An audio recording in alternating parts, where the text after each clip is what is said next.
मैनपुरी में महाराणा प्रताप की मूर्ति को लेकर सियासत तेज। मैनपुरी पहुंचे पूर्व सांसद धर्मेंद्र यादव ने बीजेपी पर साधा निशाना।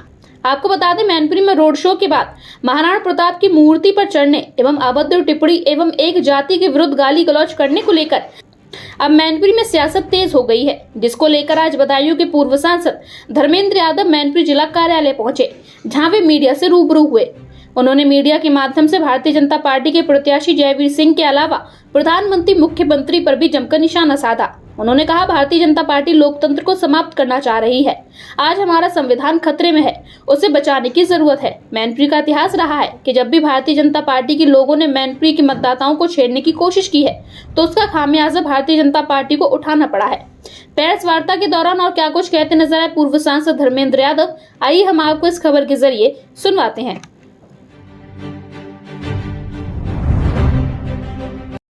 और उनके त्याग, तपस्या, बलिदान की चर्चाएं हम लोग बचपन से पढ़ते रहे, सुनते रहे। आज भी बच्चे पढ़ रहे हैं और पढ़ेंगे।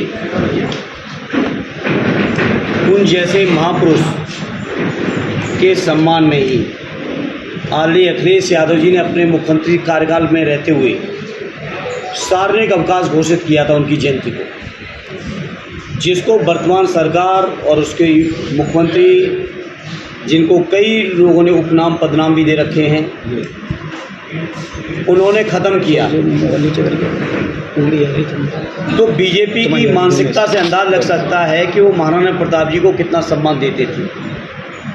अरे वो कर तो सकते नहीं थे, किसी को सम्मान बढ़ा तो नहीं सकते थे, लेकिन जो आदरणीय अखिलेश यादव जी ने उनके सम्मान में किया था, उस फैसले को भी इन्होंने उस सार्वजनिक अवकाश को ख़त्म करके वो महाराणा प्रताप जी का असली अपमान किया है बीजेपी के लोगों ने। इसका जवाब बीजेपी के लोग नहीं देंगे और शायद मेरे पत्रकार मित्र इस सवाल को उनसे शायद न पूछेंगे।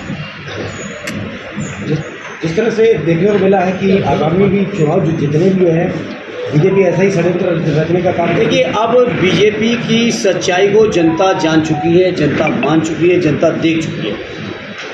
बहुत भरोसा किया जनता ने, पूरे देश की ने किया, और भरोसा कर करके ही 2 बार लगातार दिल्ली में केंद्र की सरकार में, 2 बार यूपी की सरकार में बैठाया भी है। 4 चुनाव लगातार बीजेपी के लोगों को, देश और प्रदेश के लोगों ने जिताया भी है। लेकिन लोग निराश हो गए, उदास हो गए, हताश हो गए। जहां 2 करोड़ रोजगार हर साल देने की बात हुई थी, वहां 60-60 लाख नौजवानों के जिस भविष्य दांव पे हो, जिस परीक्षा में, उस परीक्षा का भी पेपर लीक होता है, परीक्षा रद्द होती है।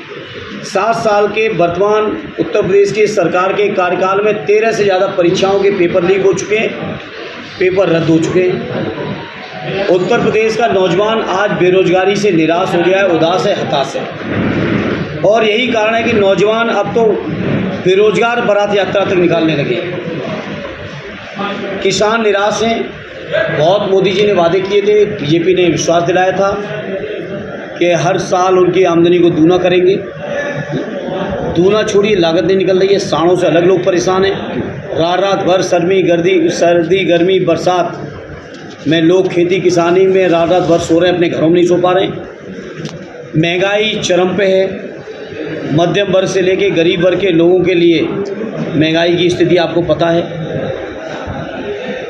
स्विस बैंक से पैसे आए नहीं, 15 लाख किसी के खाते में पहुँचे नहीं। तो बीजेपी के पास मुद्दे ही नहीं बचे हैं। अब मैं तो कहता हूँ, बीजेपी के लोग अगर सच भी कहें तो देश के जनमानस को अब यकीन नहीं हो सकता, क्योंकि जो व्यक्ति, जो पार्टी, जो संगठन लगातार झूठ बोले, उसकी बात का यकीन और भरोसा उठ जाता और बीजेपी से उठ चुका है लोगों का। इंडिया गठबंधन ऐतिहासिक समर्थन लेके, जनता का ऐतिहासिक आशीर्वाद लेके 4 जून को देश के अंदर प्रचंड बहुमत की सरकार बनाएगी। वहीं मोदी अपनी रैली में लगातार कह रहे हैं कि अगर विपक्ष जीतता है तो गठबंधन की सरकार अगर बनती है तो पाकिस्तान की सरकार बनेगी। देखिए, मुझे खुशी इस बात की है कि प्रधानमंत्री जी ये स्वीकार करने लगे हैं कि अगर जीतता है, जो लोग वादा करते थे, जो बातें करते थे 400 पार की, वो अब ये स्वीकार करने लगे हैं कि विपक्ष की भी सरकार बन सकती है। तो आप पत्रकार मित्र हैं, आप लोग समझते हैं, चीज़ों का एनालाइज भी कर सकते हैं और करते होंगे। इससे आप अंदाज़ा लगाइए बीजेपी अब कहाँ खड़ी है। जहाँ तक प्रधानमंत्री जी इस तरह की बातें करते हैं तो प्रधानमंत्री जी को इस बात का पहले जवाब देना चाहिए कि पाकिस्तान की कंपनियों से चंदा किसने लिया?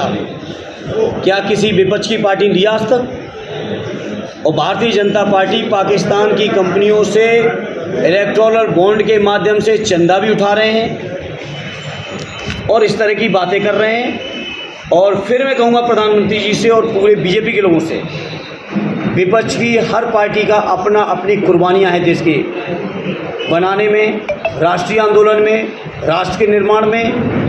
अलग अलग हर पार्टी के पास अपना इतिहास है, कुर्बानियाँ हैं।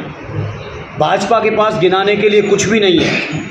अगर कुछ है तो गिनाएं, आज़ादी के आंदोलन में उनका क्या योगदान था। आज तक इस पर चर्चा नहीं होती है। कौन भारतीय जनता पार्टी का शहादत दिया है आज़ादी के आंदोलन में? कौन सीमा पर शहादत दिया है गुजरात का? बताएं प्रधानमंत्री जी इस बात को।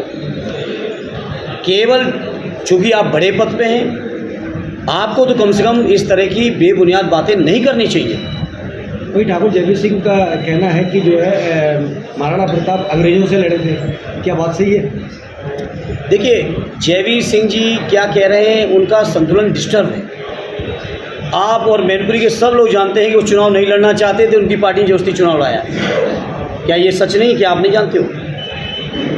और यही कारण है कि चुनाव जीतने के लिए जो जिले के सबसे बड़े गुंडे हैं उनको गृह मंत्री जी से मिलवाते हैं। क्या मीडिया के लोगों आपने नहीं देखा? क्या आपने वीडियो विजुअल्स नहीं बनाए क्या इस बात की? जो मैनपुरी जिले का सबसे बड़ा गुंडा, उसको माननीय गृह मंत्री जी से मिलवाते हैं और मंच पर वो भी। और मैं समझता हूँ गृह मंत्री जी को ये बात पता चल जाए तो हो सकता है इनका मंत्री पद भी चला जाएगा। क्या ये बात सच है या नहीं? आप बता दो पत्रकार मित्र, आप लोग रहे होगे कार्यक्रम में, हम तो नहीं थे।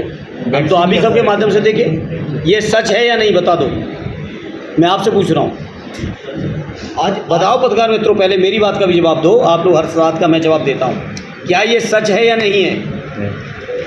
तेज बोलो भाई, इसमें भी आना चाहिए। नहीं, बिल्कुल सही, आप बिल्कुल बात सही कह रहे हैं। वैक्सीन का सर है सांसद जी, ये वैक्सीन पे बाद में आएंगे, पहले ये बताओ ये सच है या नहीं है? बिल्कुल आपने सही कहा है। जनपद मैनपुरी के सबसे बड़े गुंडे को यहाँ के उम्मीदवार, यहाँ के मंत्री ने केंद्रीय गृह मंत्री से मंच पे मिलवाया या नहीं मिलवाया?